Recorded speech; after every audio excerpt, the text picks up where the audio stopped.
Hello, everybody. This is out of character for the show, but we need to settle on the bench for just a second to talk about the sponsor of today's show, Knack.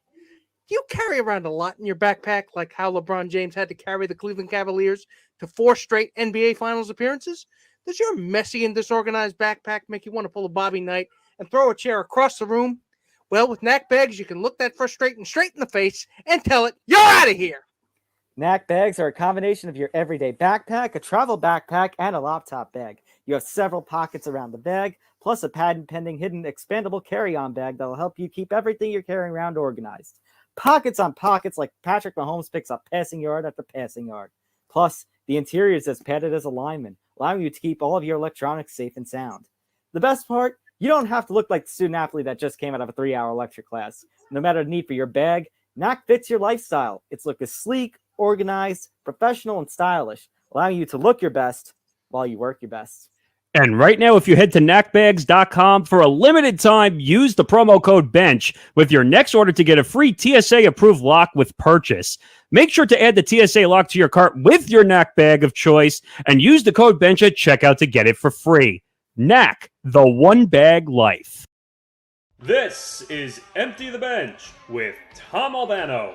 You say that he was a man when he was talking about mental health. No, because there's a stigma that being a man is actually having to suck up and basically not admitting this kind of stuff. Nick Morgeson. You're going to a place where the quarterback is using his feet and he's mobile. I mean, I should be careful with that because Lamar Jackson is the same way, but Kyler is even more mobile than Lamar is. He's not throwing the football. And Nick Federa. Eventually, he was going to be rummaging around and finding at least one nut.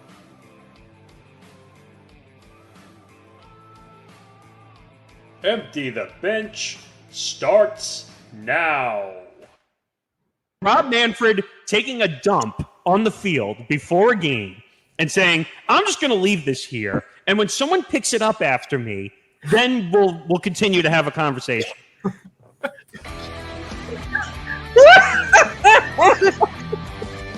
Oh, I'll never live that line down as long as I live. Hey, you know, it's about time you got the cold open. Welcome to episode 134 of Empty the Bench on the Empty the Bench podcast network presented by Knack. For Johnny Montalbano and Nick Federa, I'm Nick Morgeson. No Tom Albano this week. He's actually cleaning up the mess that Rob Manfred left behind last week, as you so aptly put it. I'm sorry, though. I know we're not talking any baseball this week, but I couldn't let that line go. You had to get your weekly good old Rob Manfred moment, and we just got it right out of the way. Smart. See, that's why Nick and Nick are the best. Thank you. All right. So as you can see, Johnny Montalbano from Game On is here. Make sure you listen to Game On every Tuesday at 3 p.m. Eastern, along with Hank and Dichter. So make sure you listen to that as well. All right, guys, we have a lot to get into. Make sure you follow us on social media at ETB Sports across all multiple platforms. If you want to catch this conversation, you want to interact with us as well. Facebook, Twitter, Instagram. We're also live on all the platforms. Game On as well, Empty the Bench, and our YouTube channel. All right, so here's what we're going to talk about on today's show. Jerry Jeudy, arrested. Major situation going on. The charges are a little complicated. We'll explain that as we go. Tom Brady apparently is going to double his net worth in one contract, apparently going to the big 3-letter network, and no, not the one you're probably thinking of. Also, an 80-1 underdog wins the Kentucky Derby and makes a lot of people rich as well. Also, Chris Paul and unwanted hugs. We'll tell you what that means a little bit later. The NBA 2021-2022 season awards have been announced as well. I think they got the MVP wrong. We'll discuss that. Also, if you watched our promo yesterday, Tom really got into it about EA Sports. And we'll talk about a certain comment that was made.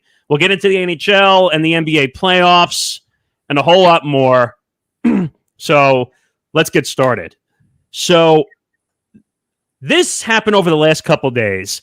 Broncos wide receiver Jerry Jeudy arrested, charged with second-degree criminal tampering with domestic violence enhancer.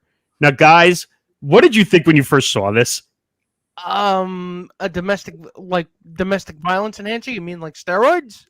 He got really crazy on testosterone and then hit somebody? I mean, it really doesn't make any sense.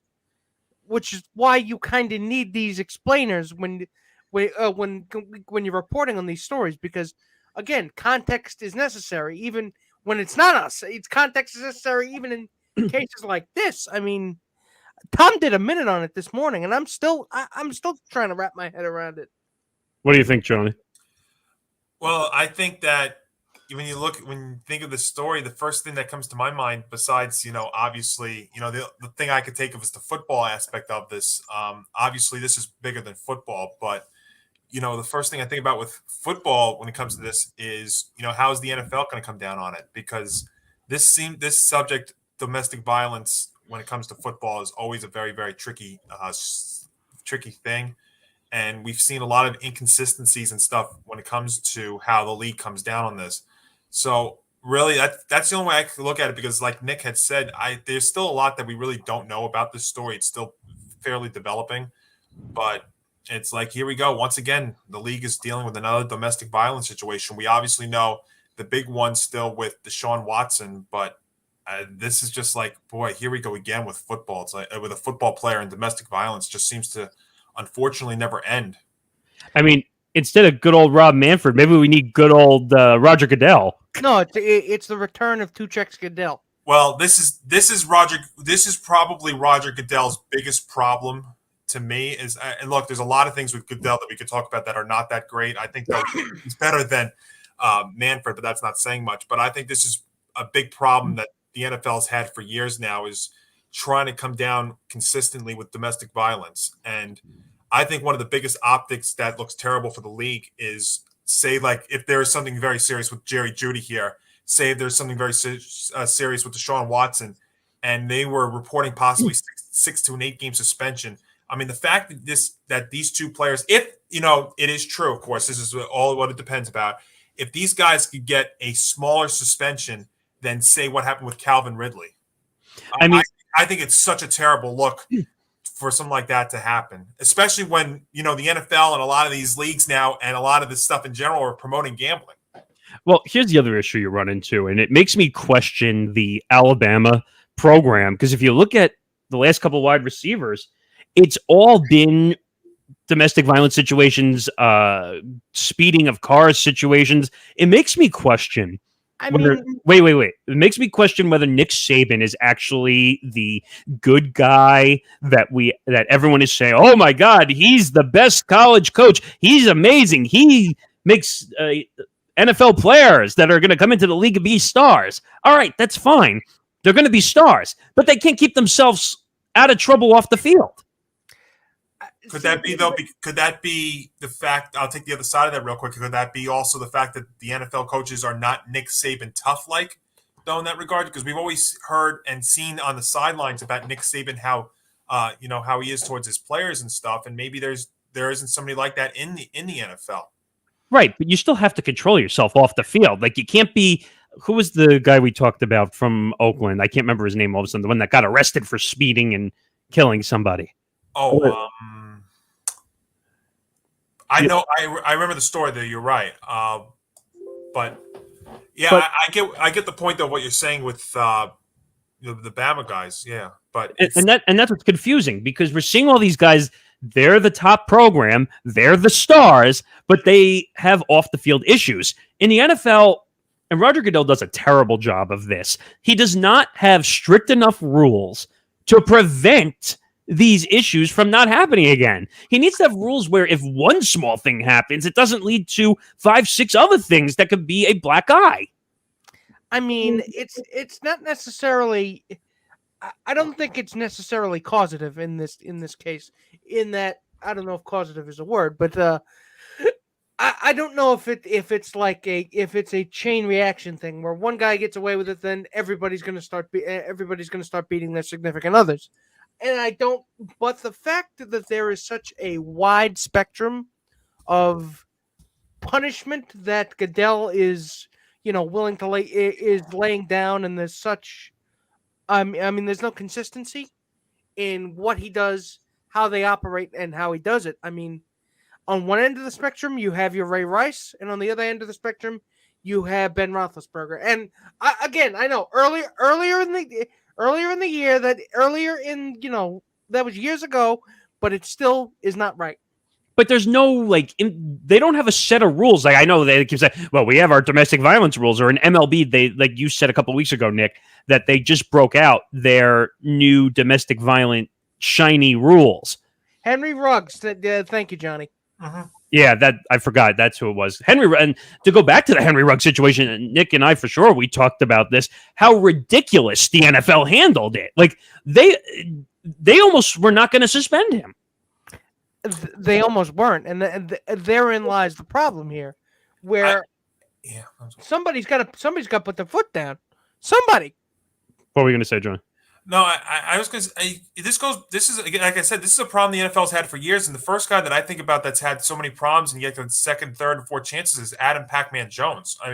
I was just thinking that too. Yeah, how many stories did we hear about with him, and how many times was he able to come back into the league? How many bar fights has he had to the point where he's in neck braces because he can't control his own temper?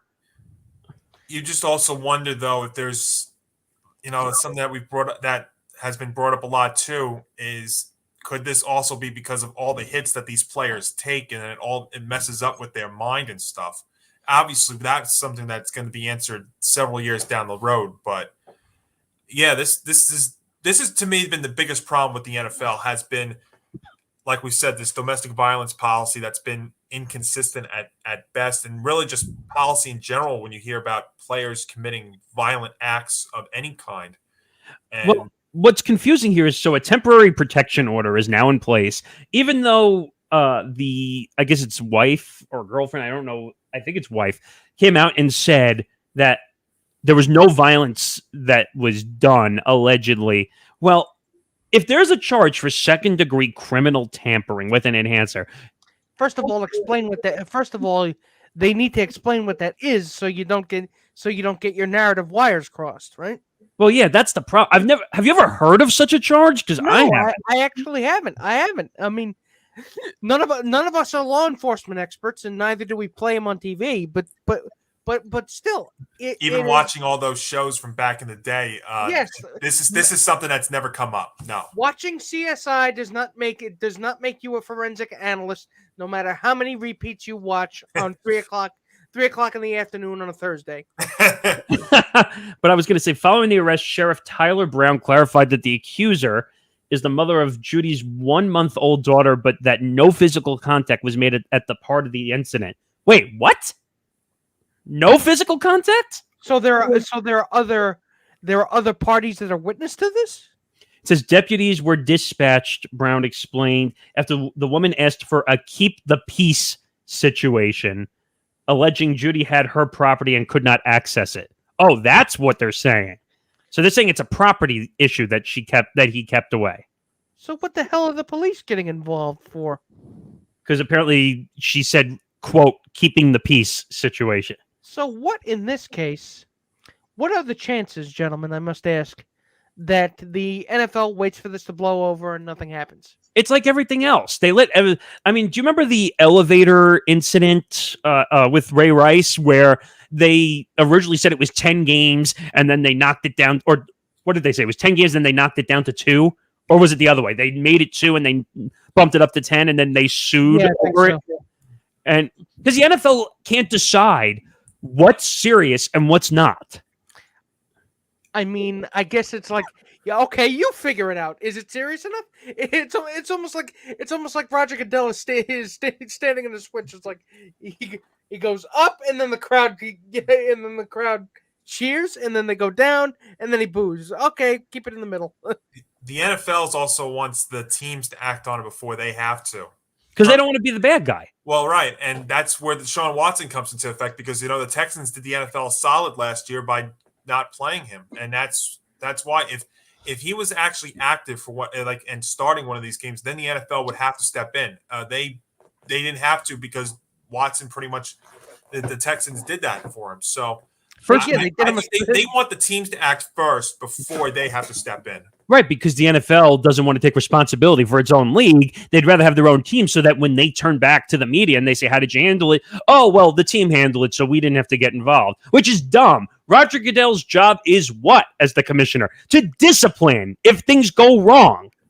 Well, that's his job on paper, but Say we what? all know what his actual purpose is. No, la la la la la la la la. I can't hear you. La la la la la. And Wait. that's where you got to get. Oh, so go ahead, Nick. I'm sorry. No, I was just going to say, I'm going to steal a timeline. Hear no evil, see no evil, speak no evil. That's where Adam Silver in the NBA does a very good job, coming out and saying stuff like this. I mean, we remember with the Donald Sterling ban, how he was front and center with that. So that's the other thing too. Certain commissioners are different now. Obviously, Adam Silver is a player's commissioner, so that's one way of looking at it. But yeah, like I said, this is, I think, Goodell's biggest problem with the NFL is coming down with stuff like this. The one difference I would say and there is one incident that still stands out to me in the NBA, the way he handled the whole China situation, but that's neither here nor there at this point. But I do agree Adam Silver is probably the best when it comes to disciplinary issues. Now, the difference between the NBA is that all the owners are much more in lockstep than the NFL owners are. You see the NFL owners, some are in this corner, some are in this corner, and some are all the way out in digging a hole to China because they can't figure out what the hell they want. Jerry's on the roof trying to pick up cable. But yeah, that's fair. But I think all the owners, though, they appreciate Goodell because of all the money that they make thanks to Goodell. So, Which, again, his name, they should change his name from Roger Goodell to Didn't See Nothing. Right. And the one thing I will say is, so originally, Jeudy was being held on a no-fault bond, which basically means he's trapped in jail until the case comes through. But now they granted him a $1,500 personal reconnaissance bond. So now, obviously, things had changed. And the lawyer came out apparently and said that he was incorrectly arrested and shouldn't have been arrested. First of all, you can't prove anything until you go to court. Okay? You can't. So anything that the lawyer is saying is a bunch of smoke. He's trying to protect his client. That's why he's saying he shouldn't have been arrested. Yeah. I mean, I don't know. This is just another spot on the NFL record, which we're not surprised with because domestic violence is probably number one, would you say, in the NFL? I mean, of the problems that they have, it's definitely the most prominent, but it's not the only problem they have. And he's going to throw his career away like Henry Ruggs did. Henry Ruggs' career is over. It is over. Well, I don't know. Can you say he killed somebody or he allegedly killed? I don't know. What's the best way to say that, Nick? Allegedly. Again, the big A. So his career was done. He was going to have a big career too. Like he was a big time wide receiver at Alabama. And now, and I think he had signed a massive contract, if I'm not mistaken, right? Yes. So his career's done. If we're not, I mean, people have come back from domestic violence, so it's like 5 or 6 levels lower than getting in a car, speeding while drunk or high on something and killing somebody. A whole different situation. But that's another problem. Yeah. The thing, and I want to ask Nick and Johnny, I'll ask you this too. I get so annoyed now that the police precincts are on Twitter and they're tweeting out these incidents. When did we get to a point where these police precincts are now tweeting about massive incidents? It's been like this for a few years, and it's a sign of the times, Nick. And you know what? Sometimes it does work though.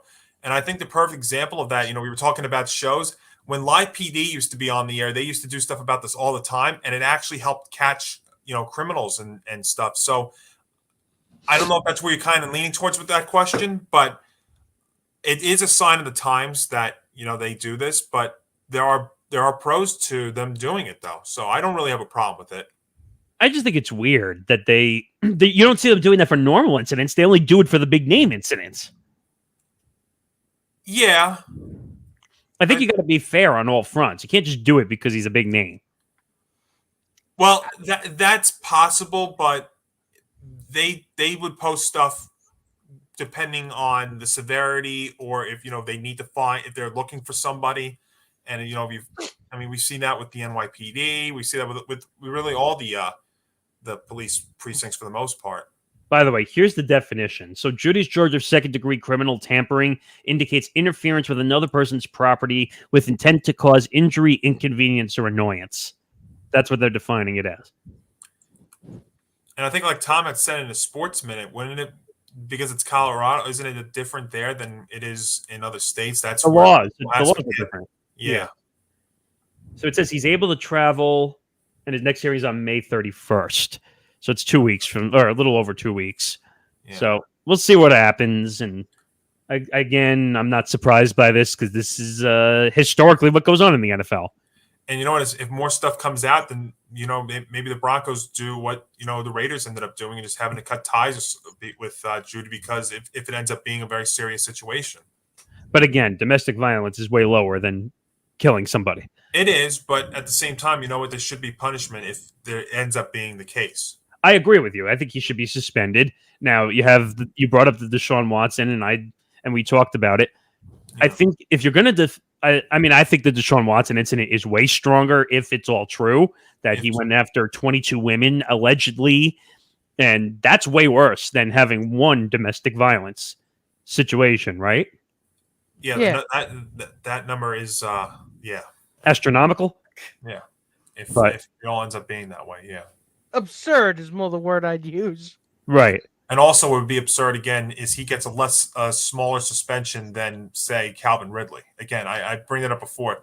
Why Calvin Ridley gets a year and yet somebody who does a criminal thing gets less than a year? That's part of the problem the NFL has, is the Because he's length of taking money out of suspension. the owner's pocket, and they can't abide by that, can they? Oh, come on! I mean, I Come understand on, that, Nick. but Are you serious? no, I get where Nick's coming from with that, but again, you're going to tell me that's worse than I agree with you. I'm pointing out the hypocrisy of it. No, that's fair. Right. But I was going to say, We know about the hypocrisy of all that, and that's what's hilarious when you look at all You these. can't all make these that gambling money. stuff. I saw it first. well, yes, but at the same time, Calvin Ridley, I guess if you want to pick it out, is doing gambling, which the whole league is making billions of dollars on. Now, first of all, the rules are he can gamble on any other professional sport besides the NFL. Tell me that rule. Okay? I mean, you can make money. You just can't make money off the sport that you work in, other than your salary. You ungrateful plebe. And Stephen Ross can make money off of gambling while he owns a team. Conflict of interest? Anybody? Well, There's yeah. There's our intro to 135 right there. That Conflict of interest? What's that? I do not know what this word you say. Oh, man. I do not know what it means. Please explain it to me. For my brain is pea-sized and I have no critical reasoning. Well, Please tell me. I'll transition off of this by saying when you own the Hard as a Rock Cafe, then you know where your brain is at. But speaking of hard as a rock, Tom Brady joining Fox Sports following his retirement. Now, Fox Sports is denying the contract details, but the New York Post, which we all know seems to be the paper of choice as of late when it comes to sports media news, has come out and said 10 years, $375 million for Tom Brady to be the number one analyst on the number one team at Fox Sports with Kevin Burkhardt once he retires. Now, gentlemen, $37.5 million, and he's never called a game and never been in a booth before. Am I missing something? No, you're not missing anything, as a matter of fact. But throwing obscene amounts of money at a maybe is for something that is an indeterminate amount of time away. I mean, that's pretty much Fox Sports in a nutshell. Well, the first thing I thought of was they're throwing all this money towards a name. That's really what it is. You don't know if he's going to be any good in the booth. No, we don't know that. We didn't know that when Tony Romo signed his deal with CBS, and he's turned out to be one of the better guys right now and more enjoyable guys. I'm going to try and break down, believe it or not, the Fox Sports roster as like a sporting game here. I love this. And you know why? And here's what I would say: if Tom Brady's not going to be the guy, who is the number one color commentator at Fox Sports? Greg Olson.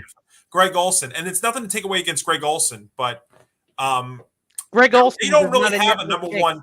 They don't really have a number one color commentator. Play-by-play guy Kevin Burkhardt to me absolutely can be number one guy. I think he's going to do fantastic there. And congratulations to him, especially being a local angle, starting on at FAN doing updates, and then also moving to and then at SNY being the sideline reporter for Met games. So it's so cool to see one of our own being now a national guy at Fox. But they don't really have I think they have depth. Fox Sports. I mean, they could go 6, 7. Teams deep, play-by-play color commentator, silent reporters deep, but they don't really have, that standout guy.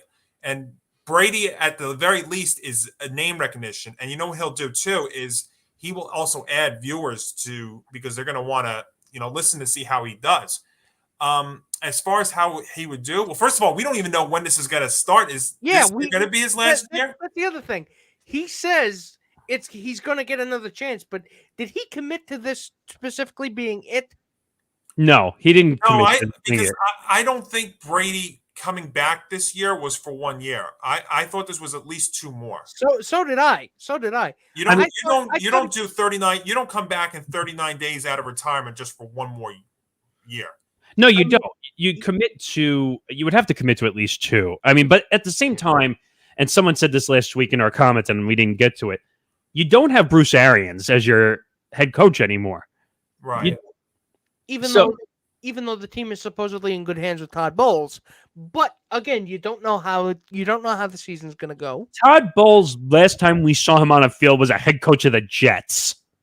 I mean, you would know, but still. His first year, though, with the Jets was very good. And let's also be fair, he's actually got talent this time. His last year with the Jets, he didn't have a lot of talent. Now he's got a quarterback, and I'll tell you what else he's got too. He's got a very favorable division.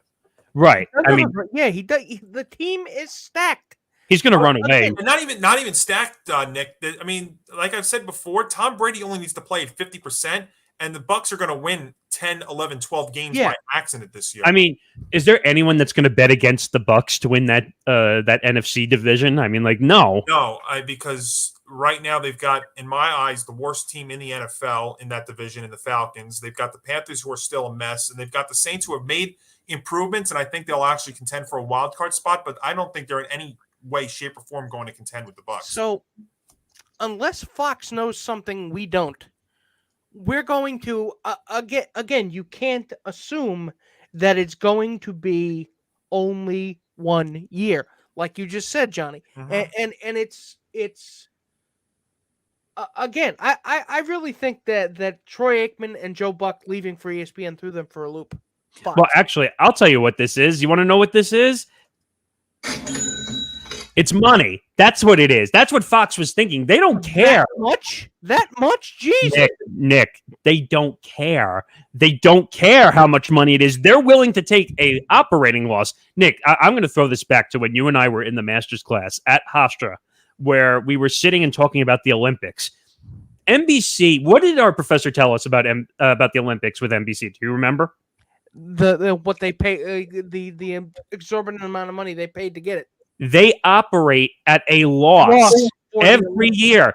And the reason that they do it is because they want the prominence of the Olympics. They don't care that they're at an operating loss. So Fox wants to be the one to say, hey, we're the official home of Tom Brady's post-playing career. And it's not even that, because they're going to make money with Tom Brady, because he's also going to be an ambassador to future advertisement that goes on there. You think that they're just going to pay him $375 million to sit in a booth for a part-time schedule? No. $375 million, though. Would it have killed you to at least get some idea of what he's going to do after the season? And Nick, first of all, I don't think he's going to broadcast for 10 years. I think that was more of let's lock him up and see how long he's going to be doing it anyway. So he's also going to be doing State Farm commercials for the next 10 years. Oh, goody. I haven't seen Tom Brady do very many TV commercials, though. Have you? Well, the minute he retires, he's going to become another Peyton Manning. He is going to be every fucking where. I could see him and Gronk becoming like the next TV commercial duo. Gronk, to a certain extent, already kind of is. Yeah, but Gronk made his money. He went away, and then he came back. Now I could see Gronk coming back to Tampa now. I could absolutely see NBC hiring him for Football Night in America. Well, let me throw one, and that's made me think of something real quick. So, do you remember back when Fox it was Kenny Albert, Daryl Moose Johnson, and Tony Saragusa? Could you see a possibility that if Gronk decides not to play anymore, and Brady, when the year that Brady goes to the booth, that maybe they use Gronk as a sideline reporter to go along with, let's say, the Pam Olivers of the world? I mean, I'd like to think that I'd like to think They might. that they're at I least think they might do considering that as well.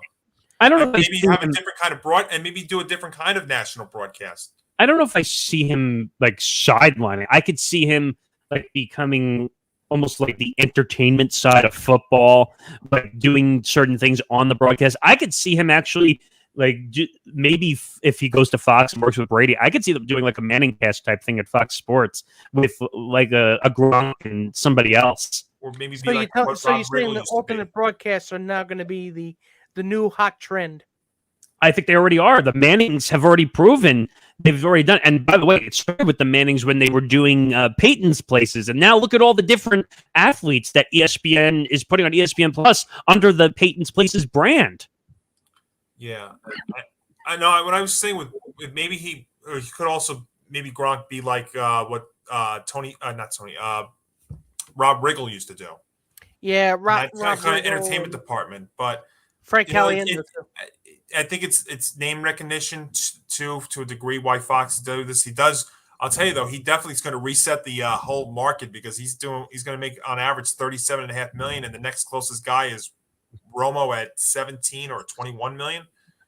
I will tell you, angling for a raise, a big raise. By the way, ESPN got a steal with Buck and Aikman in every way, shape, or form. I think Aikman is at like 80-something million, and Buck got like 65 or 70, I think, at most. And regardless of how you feel about Joe Buck and Troy Aikman, they are, or Joe Buck at least, he is the best play-by-play guy, the pure TV play-by-play guy we have in North American sports. And by the way, with Buck and Aikman now being at ESPN is going to get better games now. Yeah, they are. Well, that's a great point, Nick, because I know we're going to get into the schedule, but that's something you have to think about now. Monday Night Football's got to be what Monday Night Football used to be like back on the ABC days. Is that appointment television? Right. It used to be a premier game on Monday night. And then when NBC got the Sunday night package, they basically took that away. And ESPN was left with, a pretty, let's be honest, crappy Monday night game, to the point where you wouldn't even stay up and watch it. Well, the one thing I would argue with ESPN lately over the past couple of years, they were paying like, $2 billion a year to basically air highlights and have a Monday Night Football game. But the Monday Night Football game the last couple of years has been an embarrassment. They're putting all the secondary games on there because they know that they basically can have fun with ESPN at their own expense, because ESPN is a joke at the top of the management chain. When John Skipper was in charge of ESPN, he basically was taken to the cleaners by the NFL because they knew that they had Fox, they had CBS, they had NBC, they have their streaming platforms. ESPN was below the streaming platforms. They literally had not much. I'm not going to say nothing, but they had not much. Nick, they had nothing. They got all the hard, and they would think of it. ESPN was getting flexed out. They would have good games, and those games were being flexed out to the other networks because they don't care what ESPN does. Now that ESPN, or if you really want to say Disney, is now putting up the money, they now are going to have, 2 or 3 Super Bowls in the next 6 years? They're going to be in the course of the conversation for them, yeah. And this is the first time ABC is in the Super Bowl rotation. At a certain point, you just have to marvel at the absurdity of the amount of money that's being thrown around here. But I don't know. I think they overpaid for Brady, and I don't think they're going to get as much as they think. Now, they're going to get the name recognition. People are obviously going to tune in to Burkhardt and Brady when that becomes a thing. Now, I'll be interested to see if they can pull the numbers. They're going to get the advertisement revenue because everyone is going to buy advertisement and spend on Brady's name, because everyone wants to make money off Brady. Brady's like the cash cow that everybody is. They want to go into the well and take the money out. All right. I know we're going to probably get to the schedule at some point, but just looking at the ESPN Monday Night Football schedule, you look at these games, and there's one. Let's put it this way. I mean, you scroll down through them real quick, and there's very few, if any, that is like, oh, I can't. There's no way I can't watch. I can't watch. I got to look at it. So let's go to it now. So we'll talk about the schedule release. And I was looking at the schedule release when we were doing our preview, going in our pre-show meetings. Monday Night Football had nothing really to write home about except for the first couple of weeks, right? Yeah, well, so one of the things they're doing is they're going to have a doubleheader in week 2, which is kind of unusual. If they ever have a doubleheader, it's usually during week 1. They'll do a 7 and a 10 o'clock Eastern game during week 1, but they did away with that last year, and then this upcoming season they're going to have a doubleheader at week 2. But for the most part, you look at these games, and they're for the most part are divisional matchups. So they're going to have 21 regular season games plus the Monday Night Super Wildcard round during the season. I mean, and again, I don't think they give a crap about Monday Night Football, the NFL. The NFL, it's like so secondary to them. They're more worried about the Sunday night game, and they're so worried, and I will never understand this for the life of me. They're so worried about the Amazon Prime game on Thursday that they put the worst games on the schedule there. First of all, I mean, can I say one thing? Yeah. Being on games being on Amazon Prime, that's going to become more of an impediment to the NFL than you think it will, because again, you're excluding a market that does not have Amazon Prime and does not know how to get Amazon Prime or even operate it if they do have it. I'm talking about the people that are way above our age cohort. I mean, I'm looking at that schedule now. Do they not matter too? But I'm looking at they don't. But let's go through some of the games, okay? So first one on the Amazon Prime schedule is Chargers-Chiefs. Okay, that's a good game. Yep. AFC West matchups are always going to be good this year. Then week 3, because they don't start until week 2. Week 3, then you have Steelers-Browns. Does anyone care? I mean, division. They're gonna sell you on the fact that it's a divisional game, but those two teams right now, I mean, we really don't know where they're going to be because we don't know who Actually, to be fair, we don't know where the quarterback's going to be for either of those two teams by week 4. they could be on second or third stringers. Deshaun's probably going to be suspended. I mean, so you're looking at who? Baker? Well, first of all, Baker's still on the temper tantrum strain. I don't blame him, by the way, but he's on the temper tantrum. He's not helping himself though either.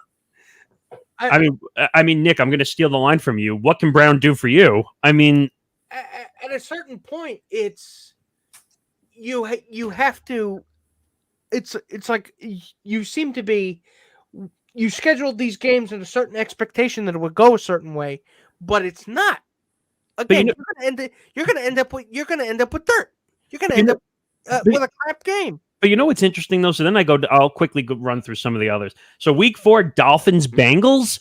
I mean, I guess the only reason that's an enticing matchup is because Tyreek is now in with the Dolphins. Maybe that's the only reason why I think that game matters. And then you're going to see a lot more Joe Burrow now. Burrow now. The Bengals are going to be, defending AFC champions, and Dolphins obviously have been talked about a lot because of all the moves that they've made trying to help Tua and stuff. But I really don't see any repeat teams. I'll give them credit on that front that there's really no repeat on the schedule. But when I look at the rest, so you have Colts Broncos week 5. Who cares? Yeah, that's not that great. And then you have Commanders Bears. Those two teams are in the basement. Yeah, the Thursday games haven't. That they're talking about those are the Amazon ones, right? You're saying? Yeah. Why do you think Fox was running away from that? Because they're backloading the schedule with crap. And also, it's content filler. So when they had those games, it was really weird sending your number one crew over to be doing a game like that had of that caliber.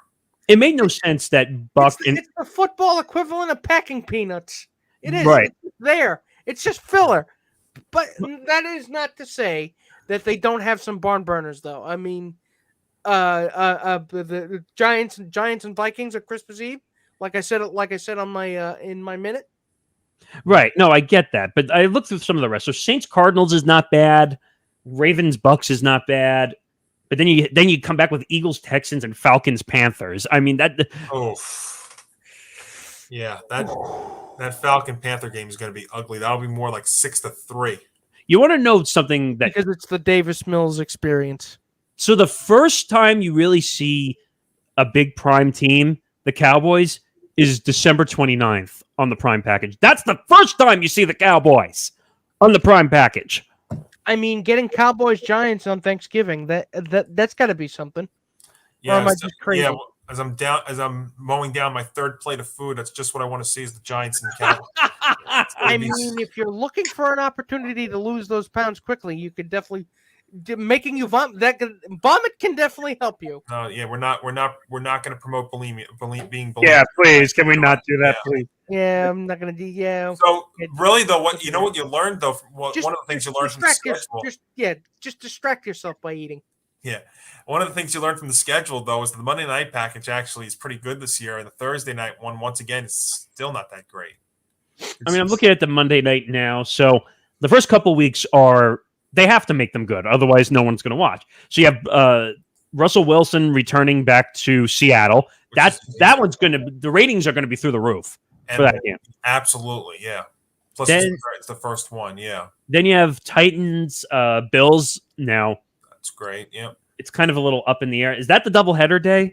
Yeah, so they're doing two that day. They're doing Titans, Bills, and that's at 7:15 on ESPN. And then the Vikings and the Eagles will be at 8:30 p.m. on ABC. Which I think is bizarre that they're going to have two games going up against each other on their own networks. Yeah, see, like back a couple of years ago, they used to always do a doubleheader on Monday Night Football, but they would do it at 7 Eastern and 10 Eastern, and the 10 o'clock game would be a West Coast. It would be like an AFC or NFC West match. Well, that's the weird thing. You don't have a West Coast game in the doubleheader. Yeah, and who's your second team going to be? I don't know. They broadcast wise, but watch. We're gonna have Chris Berman coming out of the shadows to call another game. Boomer, yeah. Did somebody stay fumbling? But think about it. You know when you look at it, I'm just going through the Monday night schedule. There really is no. I mean, well, Bears Patriots on the 24th. Maybe that's kind of crappy, but you have Rams Packers December 19th. That's not bad. That's yeah, absolutely. And then you have Saints Bucks. That's always usually pretty good. Well, I mean, in December that might be huge for the Saints if they're going to be contending for a wild card spot. Actually, Bills Bengals January 2nd is not bad either. I'm looking through that whole schedule. There really isn't a game that's like, oh, I can't watch. I mean, you want to talk maybe Halloween night, Bengals Browns, perhaps, but the one I need to ask about, which one is the ESPN Plus exclusive game? That is on the 30th. That is one of the London games. That is the Broncos and the Jaguars. That's going to be exclusive to ESPN. What a joke! You're going to put an NFL game exclusively on a Plus platform, and that's one of the London games. That's the 9:30 a.m. Eastern game on that Sunday the 30th. You know what? I think they're saving everybody the embarrassment because they don't want to watch the Jaguars playing anymore in London. Now, you notice that they keep putting the Jaguars in London because they're probably so embarrassed by the amount of fans that show up to Florida for the Jaguars that they're saying, "All right, we'll bring them to London," so they actually. All right. Let's see if the British sports going public will look at this like the Golden Zoo. And if I'm the Packers, if I was a Packers fan, I'd be livid that they took the giant Packer game and put that over there. What a joke! And you know what? It's not exactly the best exemplar of football. But wait a second. I mean, it's two iconic franchises though that they're playing each other over there in London. I mean, if I was at Lambeau Field, I'd be livid that I took a huge home field advantage away from the Packers and they're playing over there. But what about the season ticket holder? I'd be livid knowing that they took a game away from me, and if I want, and you said this to me, Johnny, a couple days ago, that they're going to have to travel to London if they want their season ticket. Yeah, but and first of all, I think we're tired of all the international games. They're going the opposite direction. No, let's do more. Let's travel more. Well, we knew for a few years now that the Bucks were going to be playing a game in Germany. And they'll be taking on the Seahawks, and the Seahawks are doing a tremendous amount of travel this year. They were talking about that. I don't think the Steelers leave the East Coast this year. They don't. And then you have the Seahawks who are traveling almost 30,000 miles over there. But you've got a game in Germany. You've got 3 games in London. You've got a game in Mexico City again. Hopefully the turf doesn't cancel one of those games. But yeah, and Nick, I know you and I were talking about this too. You're not a big fan of the whole schedule release in general, right? No, I'm No. not. I'm Oh, not. you aren't either, Nick. The other Nick too, but Yeah. neither Nick is happy, so that makes it easier. No. But see, you know what it is for me? I actually don't really have a problem because the NFL to me does this the right way. Because No, but I don't like all the leaks. Like, what's the point of They- having a schedule release night if you're going to leak everything? well, it's funny because I saw that my Giants schedule got released like the morning of. I saw that. But you know what they do? They do it slowly but surely. But see, the NFL does it smart though because they do it in early May when I understand we got playoff sports happening, but at the same time, they do it during most of the stuff gets leaked out during the day and such. See, they do it in the off season. It's not like some other sports like baseball that decide to actually announce their schedule for the following season while they're actually playing games in a season. I mean, I was going to say earlier a little bit before about the game in Germany. What are we going to say? Guten Tag every time to Tom Brady? Yeah. Welcome to the NFL. And unfortunately, sports is starting to get worse because not to bring up baseball, but baseball's is going to be playing in London 3 out of the next 4 years. What is it with London and professional sports? Because, like I said before, they want to put because they want to make sure that the British sports going public. It's like I said, it's like going to a museum for them. Well, a museum or a zoo, in the sense that you're looking at things you've never seen before. Ooh, look at the exotic pets. Oh, look at the shiny lights. Whoa, But I was going to say, that's not a cricket ball. What is this? What is this madness? I was going to say, and this might offend some British sports fans, but $20 for a glass of ale? I will not stand 20 by pounds. its indignity. 20 pounds. 20 pounds. Oh. Oh boy, I was going to say, It's American football, so they would use American currency. well, yes, but I was going to say, I'm about to offend British fans. You know why they need our sports? Because their sports stink. I mean, Well, their soccer though is yeah. Thanks a lot. You just tanked our popularity in the UK. Well, then why do they need the NFL, the MLB, and even the NBA when they play in O2 Arena? I mean, They didn't ask for it. I don't know. actually, as I know somebody who went to London or was in London when the football games were going on. It actually really does work over there. They actually really are into it. I think it actually works more there than trying to bring one of those sports over here to the U.S. like they do. Like if they were trying to promote, like, I don't know, international soccer or something. Because it's a curiosity to them. Yeah, but like Wembley Stadium, I mean, they love it over there. I mean, they're all decked out during the week. That's what I've seen pictures post of. It actually does really work. And it's all about an extra dollar. If the NFL even makes $1 extra off it, they're happy. So, but I'm just frustrated with all the international games. So what is it? So it's 3 in London, 1 in Germany, 1 in Mexico City. Yeah, that's it.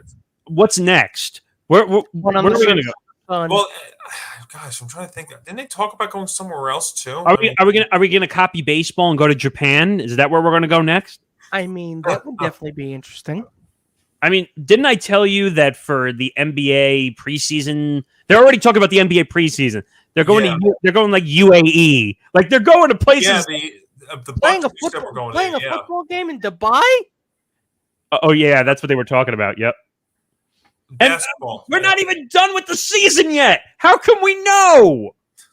Yes, because hosting the World Cup in Qatar was such a great idea. You mean the 130-degree weather plus the workers were mistreated and some of them are dying in the process of building the stadium? Yeah, not smart. Sorry, I'm not trying to be brash. We're just pointing out facts that have gone on. But we'll get to that. That's soccer for you. Well, you know what? Let's. All right, let's move around a little bit here. Let's take a break from the NFL. And Johnny, why don't we talk about Rich Strike? Oh yeah, this was crazy. So the story behind this horse was that he was in the also eligibles list and for the Kentucky Derby, which I believe is just a recent addition because it used to always just be the 20 regular horses that drew. But now they've had 2 also eligible horses enter in case one of them got scratched. And that's what happened. Ethel Road was scratched on Friday morning.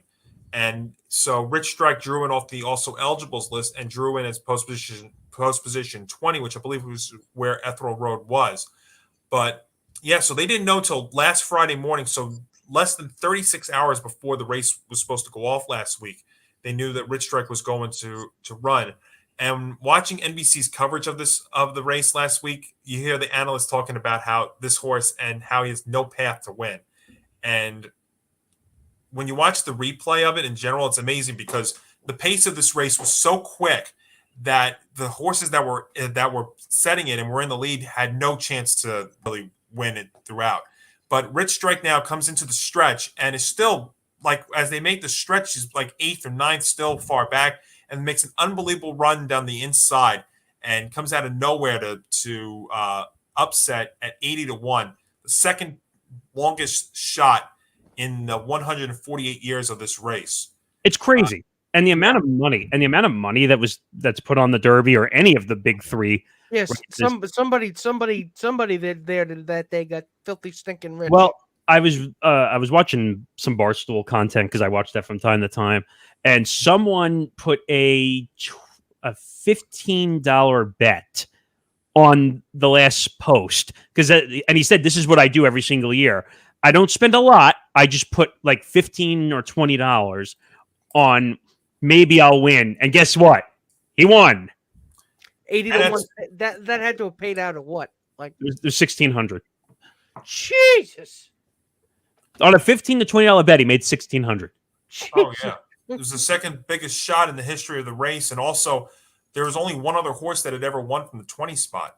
You know, when you really want to be more towards the middle, towards the inside, when you draw the position, but yeah, there's so many things. Like I said, between not knowing that we were even going to run until like a day and a half before, to drawing the 20 position, to being 80-1. When you hear all these other horses they're talking about, it truly was an unbelievable thing. And in front of 150,000 people, this was the most they've had since before the pandemic had hit. Because if you remember, when the pandemic hit, they didn't race the Kentucky Derby until November. Then last year they had a limited crowd, and now they're back to full thing. But this was really like horse racing. Like this is like what really starts all the wagering stuff that now has just taken over all the sports. But it really started here. And you know what's crazy though? I'm glad for one time in our lives we didn't have to deal with a Bob Baffert controversy this time around. Yeah, that was another angle from this Derby too. Is that Bob Baffert was pretty much, if anything, banned from the track because of what happened last year. All because a horse had a pee on a bunch of hay and then ate it. Oh yeah, sure, because that was the reason, Bob. Yeah, great. Bob is probably one of the weirdest guys I've ever seen in any trainer of any sport. We've heard of different things. Nick and I have discussed this in the baseball books. Kurt Radomski, who was the clubhouse attendant in the Mets clubhouse, and he was basically doling out steroids through discreet packaging like you would see for a condoms ad. And now we're seeing Bob Baffert, who basically said, "Oh, well, the horse ate the hay, and that was the problem." Meanwhile, its pee is pretty much chemically indistinguishable from a pharmacy.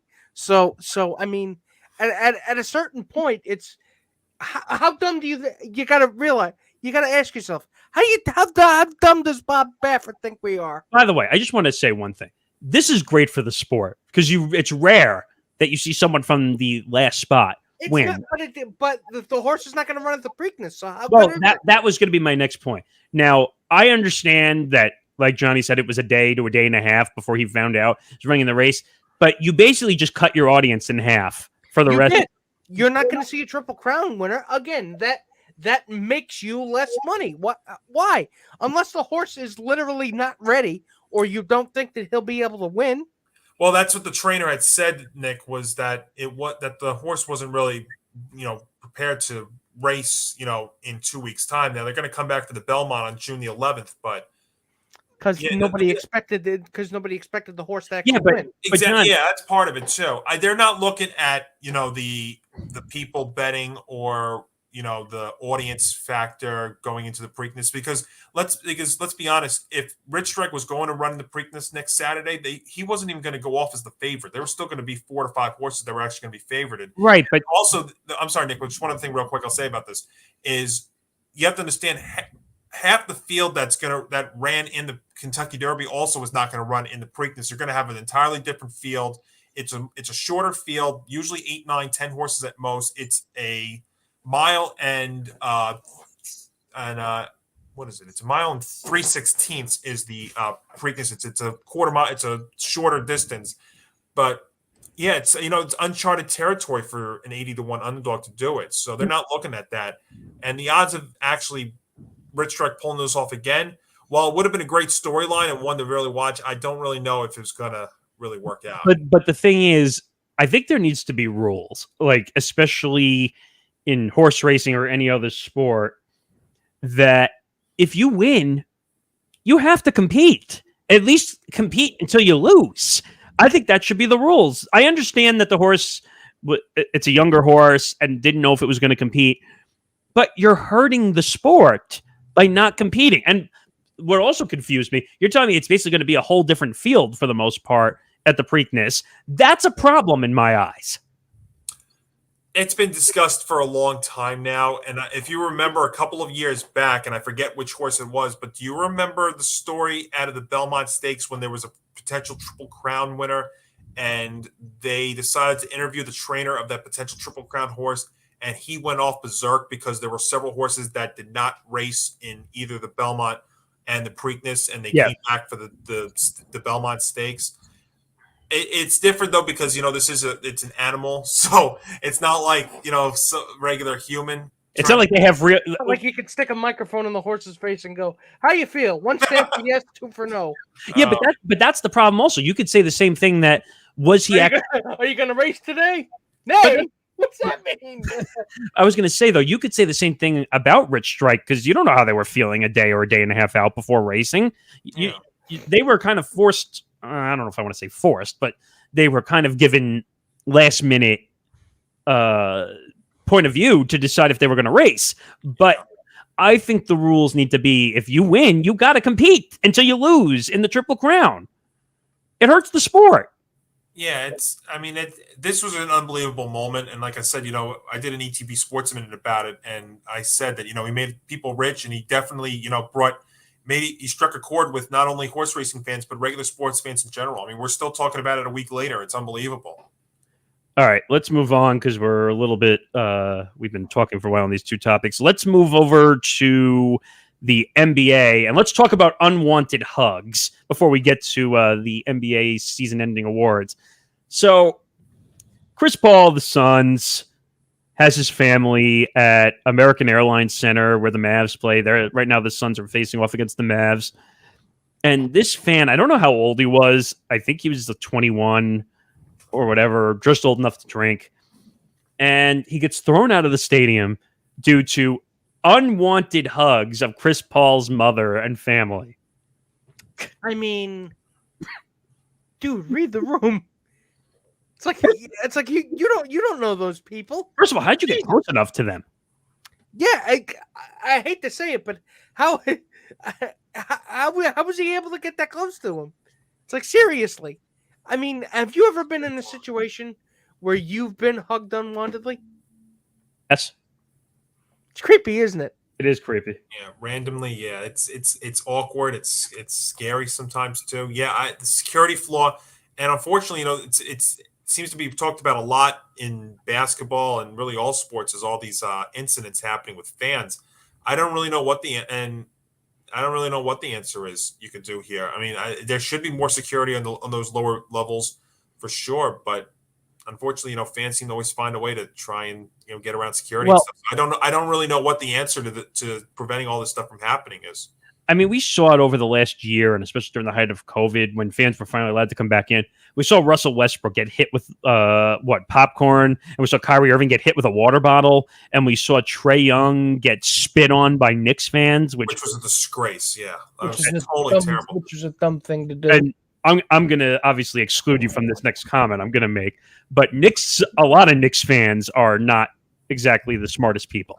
No, listen, I'm thinking the things are going to turn around. Of course, we're not smart. Look, I am a bigger Knicks fan than all the other teams that I root for, and the way that we acted by swearing and saying F Trae Young was a downright disgrace. This for what? I mean, why? Because he played so well against us in that series last year? He kicked the crap out of the Knicks in that series. He played great. Look, if the reason why we're swearing and saying F Trae Young is because he's playing his heart out and played great against us. I mean, good for him.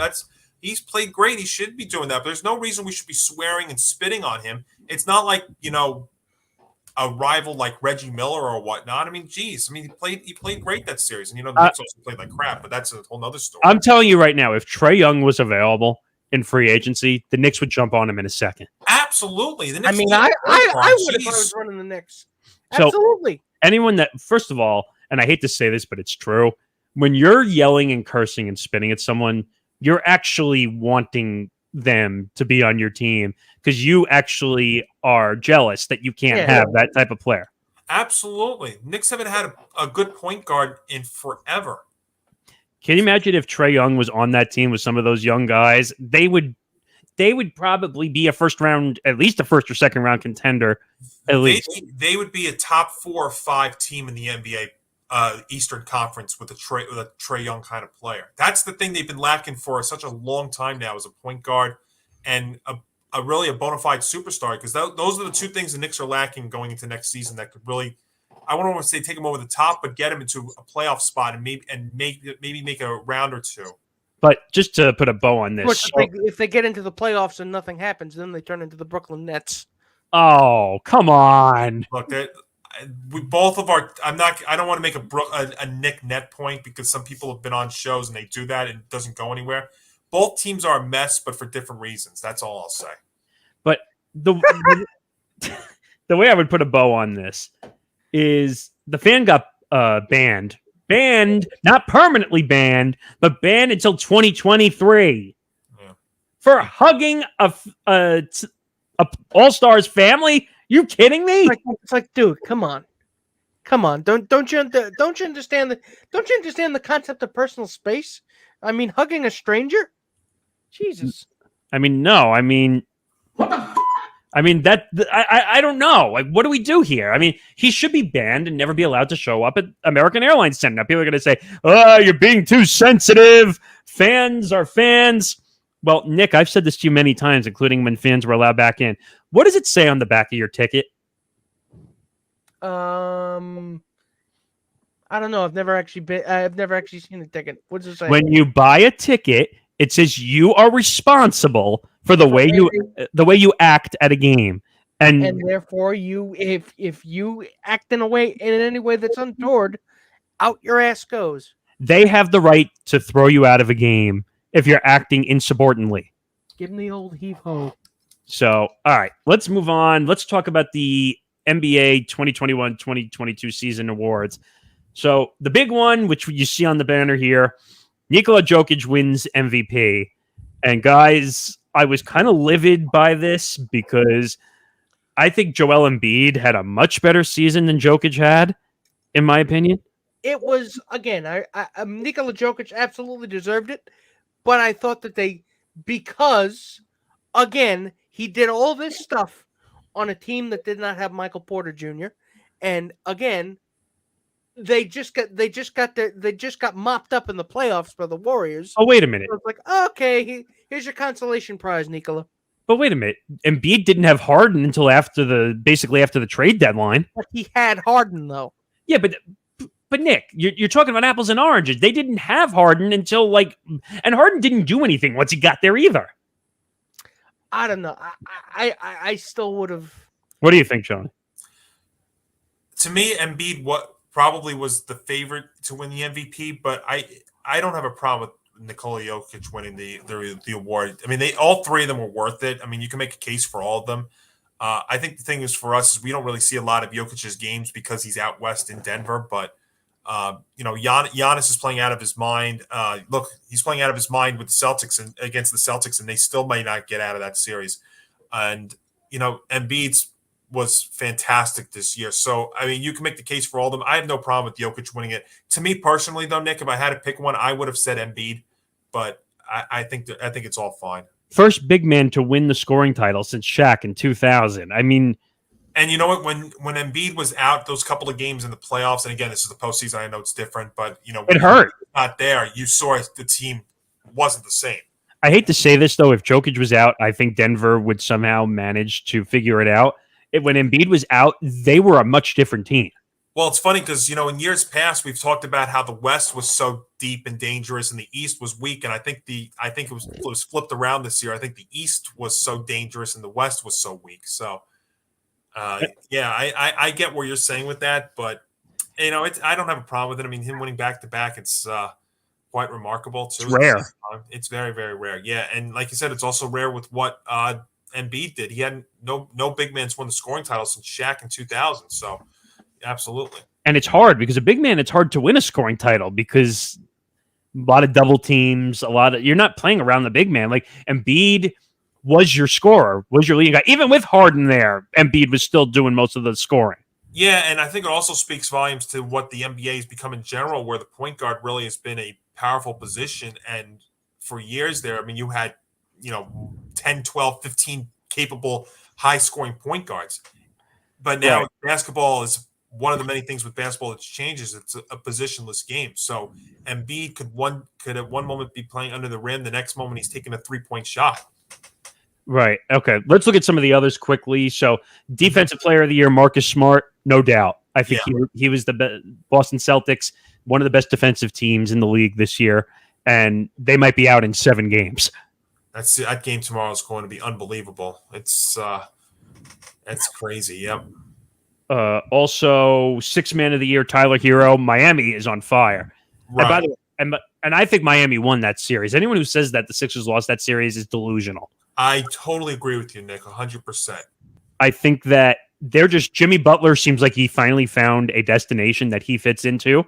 I think, and did you see he took shots at Philadelphia after like twisting the knife after they won the other night?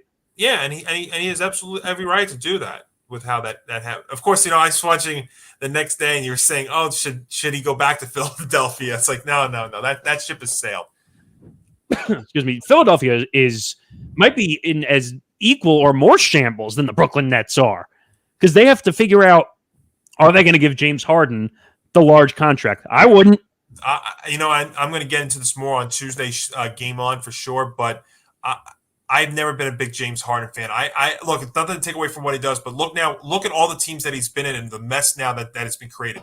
Houston was a mess. The Nets were a mess when they got him, and after them still reeling from that. And now the Sixers have a huge decision to make. And to me, I would take that $47.4 million option, and I would spread it around the 3 players that would make the team better. I agree with you. I think that because you see that they actually have some. They have other guys besides Embiid there. I mean, they've got Maxey, who stepped up in a big way in the playoffs.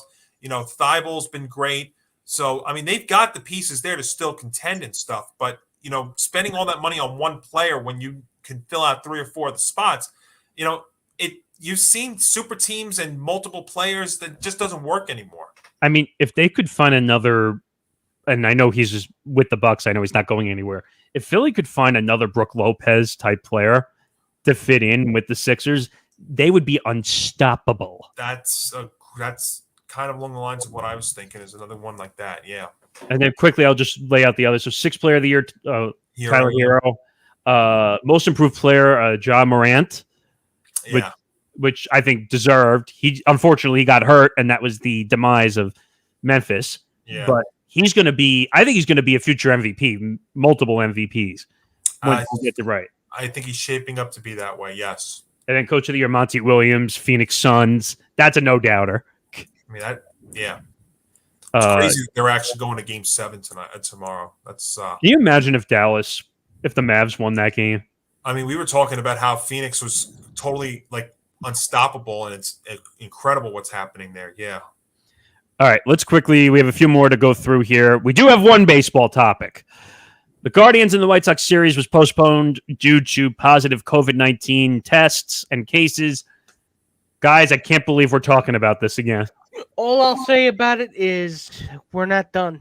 We're not done. We're not done with COVID, even though we want to be. It's not done with us. It's not even just this game. Now, obviously, this is a big deal because it was actually the first game postponed this season because of it. But look at how many players in baseball this year have been put on the COVID list, whether they are testing positive or close contacts or experiencing symptoms. Yeah. Yeah. It's crazy. This was coaching. Now, this with the Guardians though was really more their coaching staff. Terry Francona. Yeah, Francona, and I think if we finally saw a player, Josh Naylor, that was experiencing it, but it was really more their coaching staff why it was. And I guess the only other reason too why this was all right was because it's a divisional matchup, so they will play more times, an easy way to make it up for sure. I know, but again, I'm going to do it. Good old Rob Manfred is back. Oh no! Why do you say this for? Because again, they're not handling this properly. Because right after this series was over, they let them go play in Minnesota. Yeah, that's that. You know what? I will give that to you for that. Yes. It makes no sense. So you said that the team is down. They have positive cases, including their manager. How are they all of a sudden going from, okay, we can't play to 1 or 2 days later, all right, here we go. We're going to play against Minnesota.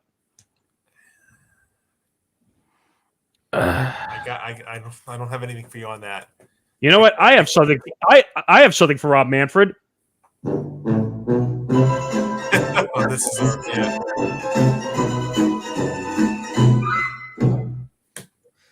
That should be the theme for Rob Manfred, just for the rest of his life. Like, in that somebody following him around with a boombox.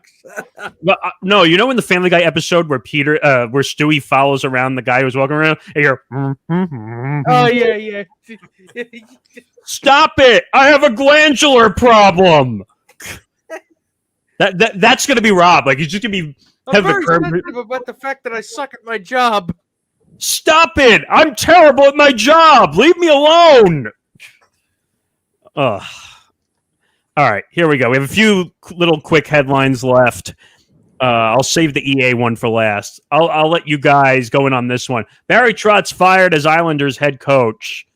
What do we think? Injuries being what they are and COVID outbreaks being what they are, I really don't blame all the Islanders' problems on him. In fact, I really thought that he was the one that was going to get them a Stanley Cup, but I guess Lou didn't see it that way.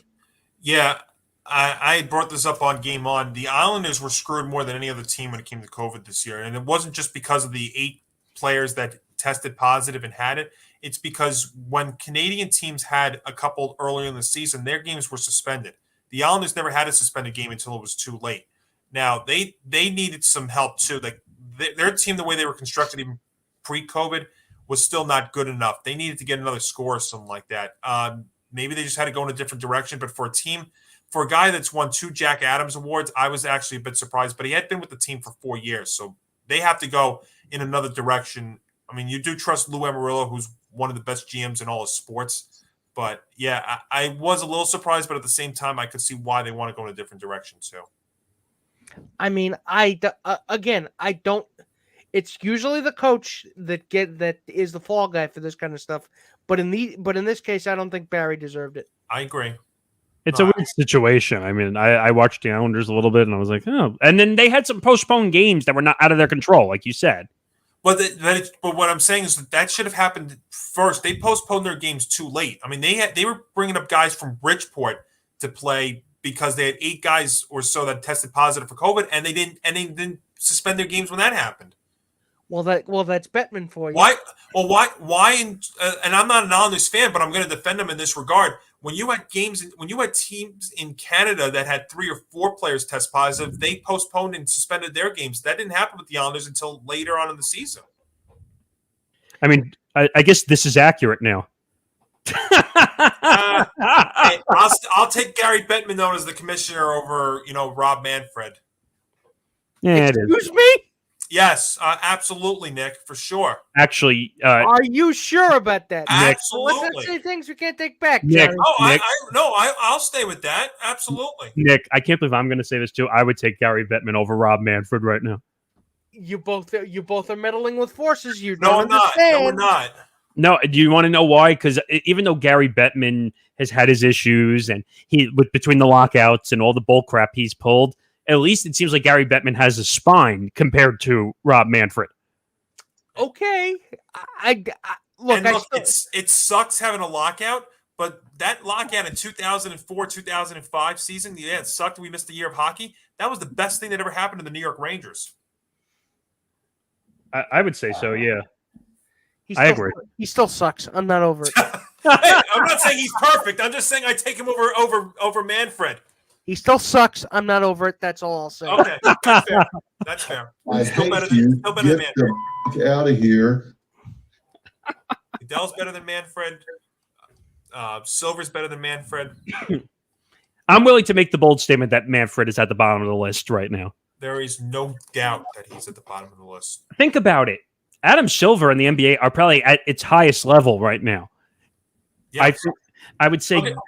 I mean, look at to be fair, look at ESPN, which it's not really a big hockey network. Ever since this year, since they got the package back, I mean, they talk about it a lot, and their coverage of it has been fantastic. Yeah, I would say that hockey's probably 2, football is 3, and MLB is 4. I mean, like, Rob Manfred is destroying the sport of baseball. No, not destroying it. Has destroyed it.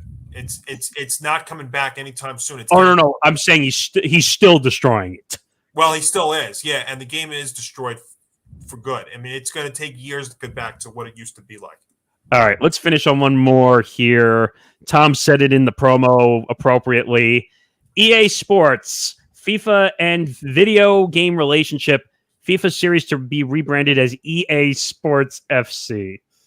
So, Electronic Arts has finally found the one corporation that is more evil than it, and that's FIFA.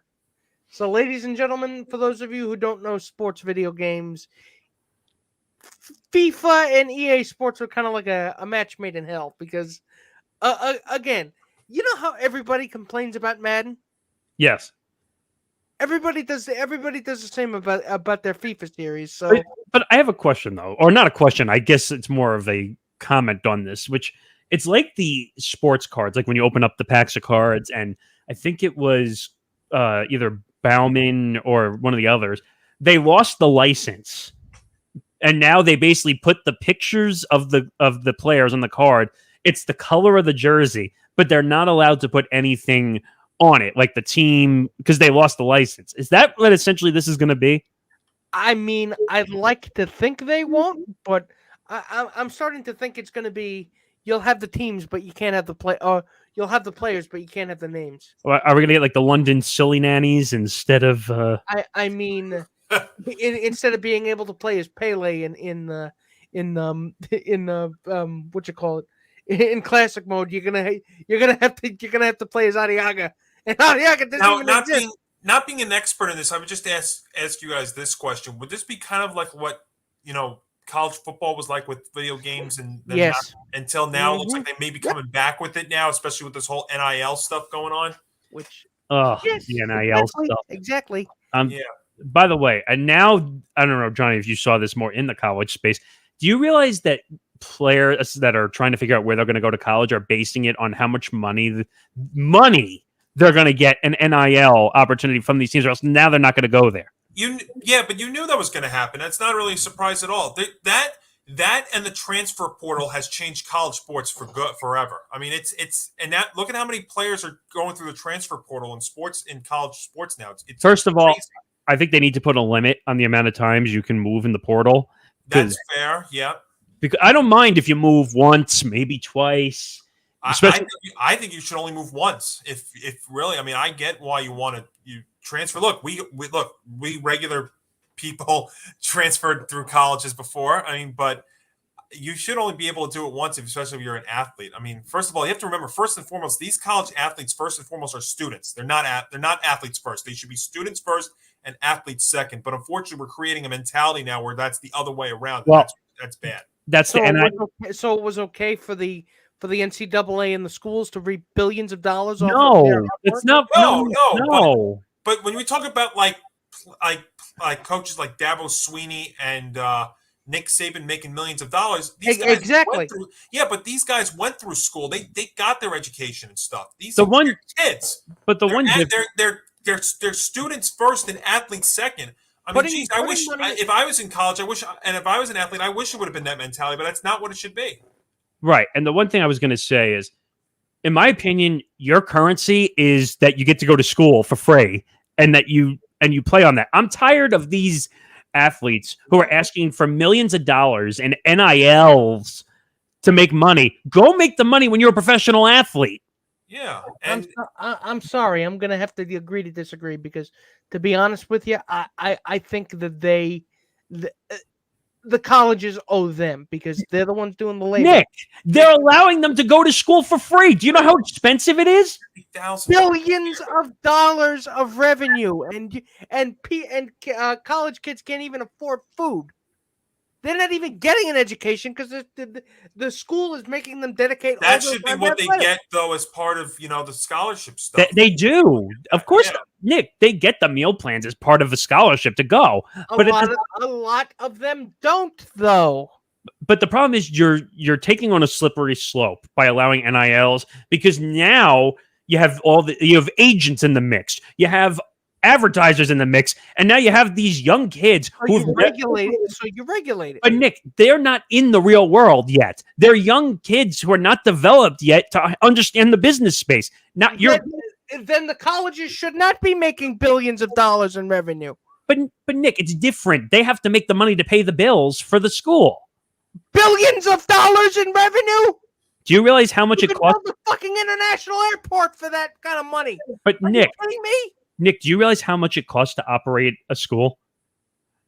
$1 billion, billions with a B. You think each school makes billions?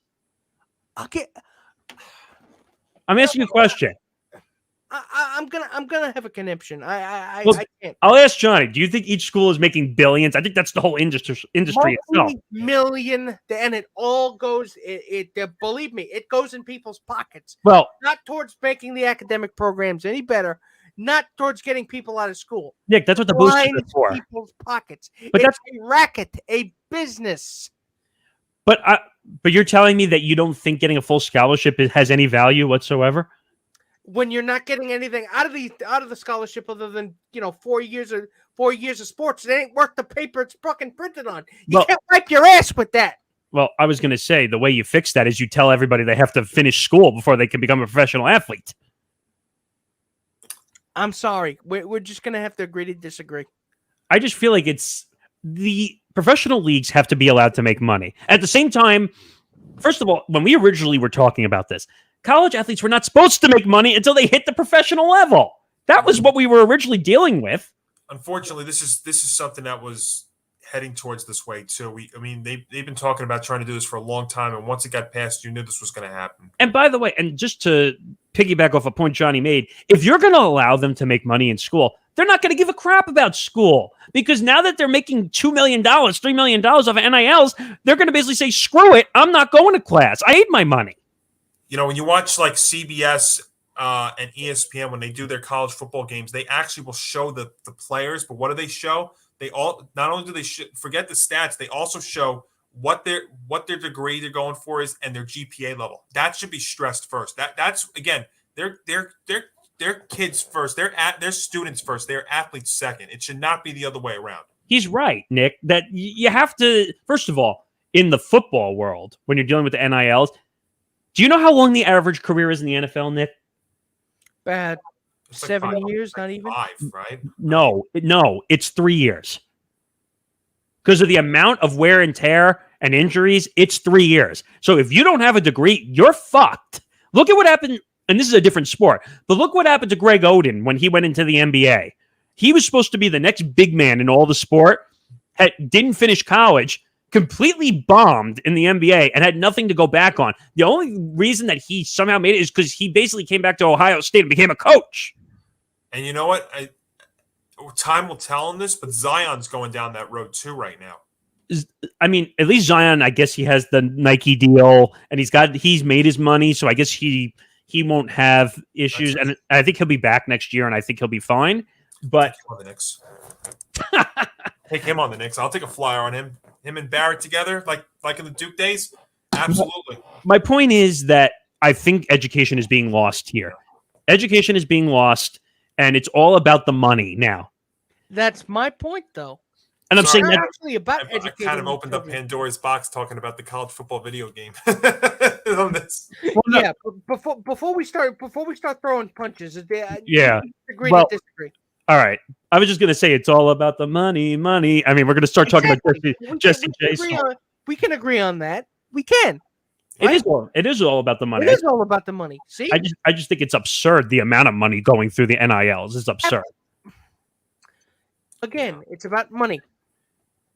Right. It is all about money. But with college, it should be about the education first. I agree. All right. Since we are way over the amount of time we usually spend on here, let's get to the end here. Announcements as well. Empty the Bench is moving to Wednesdays beginning June 1st, 3 p.m. Eastern. And just a little behind the curtain, we've been doing this live for how long, Nick? 5 years in one form or another. So now we are going to be going to a taped version of this show starting June 1st. This is no secret. Podcasting is taped. It makes it easier to put the shows out, to schedule the shows. Ask Johnny. We've been working on that with Game On and all our other shows. You're still going to get us. You're still going to get us at 3 p.m. Eastern time. We're no longer going to be on Saturday. It's no secret that it's hard to do sports shows on the weekend and to get the audience we need. I think during the week we will have a better chance to build an audience there. And we're not going. Believe me, we're not going anywhere. You're not getting rid of us. We're not going anywhere. We're not going anywhere. We're moving around. Back-to-back days at 3 p.m. Eastern. I'm just Game On Tuesdays and the next bench on Wednesday. Yeah, as Johnny just said, we're going to be now back-to-back on our sports shows. So if you are annoyed by us now, you're going to get double dose of annoying. Although we will, it's a lot of fun coming up. Yeah, I'm looking forward to Tuesday and Wednesday now. So you think you're getting rid of us, but I'm going to staple myself to the couch. How are you going to get rid of me then? You could be just like Cromwell, who glued his hand to the Starbucks desk. Oh gosh! I'm sorry. That is why, and folks, that is why you do mobile ordering. Mm-hmm. That's why you do mobile order, or else you're gonna be like a protester gluing his hand to a Starbucks desk, or just go to Dunkin' Donuts. All right, we're babbling, but make sure you follow us on social media at ETB Sports and at Game On ETB for Game On. Johnny, thanks for helping us out. Second straight week. Oh, absolutely. My pleasure, guys. This was a lot of fun, and I will see you all on Tuesday at 3 p.m. Eastern for episode 10 of Game On, which we have a ton to talk about, so we'll see you then. And make sure you go check out our sponsor, Knack Bags, as well. And for some reason, I keep forgetting to bring my Knack bag into the room. I don't know why, but you're great. Using it. You're keeping stuff in it. It's important. Yeah, and like Nick said on Beyond the Bench the other day, he keeps putting cookies and M&Ms and. It's a stress test. Give me a break. And he keeps throwing the bag around, and nothing gets crushed, which is incredible. But here's what you do, because they're so indestructible. You go to knackbags.com. When you get your Knack bag, you go to your checkout counter and you enter the offer code BENCH. That's BENCH, and you will get a free TSA-approved lock. It's a $15 value, and you get it completely free. Why? Why do you need it? Because do you really want people's grubby fingers all over your stuff? God knows I don't. Wait, did you say free? Exactly. Free. Gratis. Oh, my God. Wait, we're offering free product, and we actually won't get in trouble for it. Exactly. It's not a scam. It's a one-bag life. It is a one-bag. It might be a multiple-bag life, but it's really a one-bag life. That's right. You feel like you have multiple bags with the amount of space you have, but yeah. Right. All right. For Johnny Antamato and Nick Federa, I'm Nick Morgan. We will see you next week. What episode are we going to be on? 135 next week. Yikes. 135 next week. So, yeah. So, good night, everybody. Good night, everybody. We'll see you next week.